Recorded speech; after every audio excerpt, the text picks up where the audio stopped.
నమస్తే, welcome to Andhraprabha. కలెక్టర్లు పాలనా యంత్రాంగానికి ఇరుసు చక్రాలు లాంటి వారు. వాళ్ళు ఎంత వేగంగా పెరిగెడితే అంత వేగంగా పాలన ముందుకు సాగుతుంది. కానీ తెలంగాణలో అలాంటి పరిస్థితి కనిపించడం లేదు. కలెక్టర్లంతా ఆఫీసులకే పరిమితంగా మారిపోతున్నారు. దీంతో సీఎం రేవంత్ రెడ్డి అధికారులను కదిలించేలా కీలక వ్యాఖ్యలు చేశారు.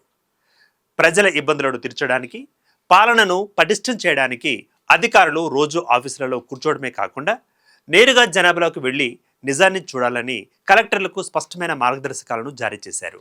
తెలంగాణలో ప్రజల సమస్యలను పరిష్కరించడమే లక్ష్యంగా పాలనా యంత్రాంగం క్షేత్రస్థాయికి వెళ్లాలంటూ ముఖ్యమంత్రి రేవంత్ రెడ్డి ఆదేశించారు. ఒకవైపు ప్రభుత్వ పెద్దలు ప్రతిరోజు పర్యవేక్షిస్తూ కష్టపడుతున్నా దానికి తగ్గట్టుగా కొందరు అధికారులు నేరుగా గ్రామీణ ప్రాంతాలకు చేరుకోవడం లేదనే చర్చ నడుస్తోంది. గ్రామీణ పాలన పటిష్టం కావడం, హాస్టళ్లలో ఉన్న విద్యార్థులకు నాణ్యమైన సౌకర్యాలు అందడం, రైతులకు సకాలంలో సూచనలు ఇవ్వడం లాంటి అంశాలపై స్పష్టమైన ప్రణాళికతో ముందుకు వెళ్లాల్సిన అవసరం ఎంతైనా ఉంది. ముఖ్యంగా సంక్షేమ వసతి గృహాలను తరచూ కలెక్టర్లు తనిఖీ చేయాలని, కొన్ని రాత్రులు విద్యార్థులతో కలిసి గడిపి అక్కడ పరిస్థితులను స్వయంగా పరిశీలించాలని ప్రభుత్వం సూచించింది.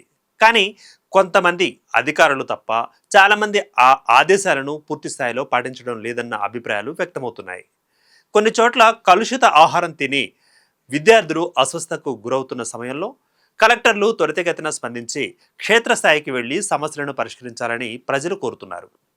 చిన్న చిన్న జిల్లాలకు ప్రాతినిధ్యం వహిస్తున్న అధికారులు సైతం తరచూ బయటకు వస్తే గ్రామాలలో సమస్యల తీవ్రత తగ్గిపోతుంది. ఈ పాలనా పర్యవేక్షణలో భాగంగా గ్రామ పంచాయతీలలో కనీస వసతులు సరిగ్గా అందేలా అధికారులు ఎప్పటికప్పుడు గ్రామీణ పనులను సమీక్షించినప్పుడే దిగువ స్థాయిలో నిధులు సమర్థవంతంగా ఖర్చవుతాయి. అలాగే ప్రభుత్వ సంక్షేమ వసతి గృహాలలో విద్యార్థులకు ఇచ్చే భోజనం నాణ్యతను, పారిశుద్ధ్యాన్ని కలెక్టర్లు స్వయంగా పరిశీలిస్తే అధికారులలో జవాబుదారీతనం పెరుగుతుంది.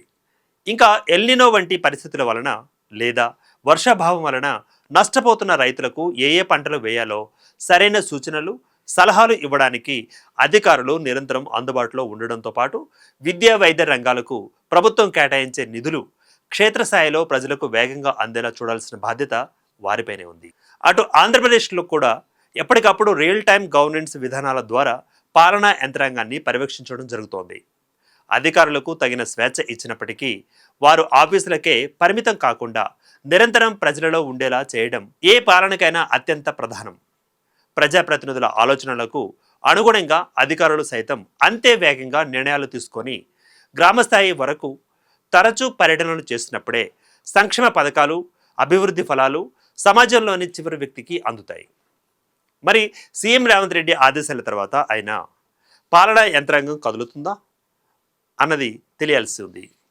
Keep watching Andhraprabha.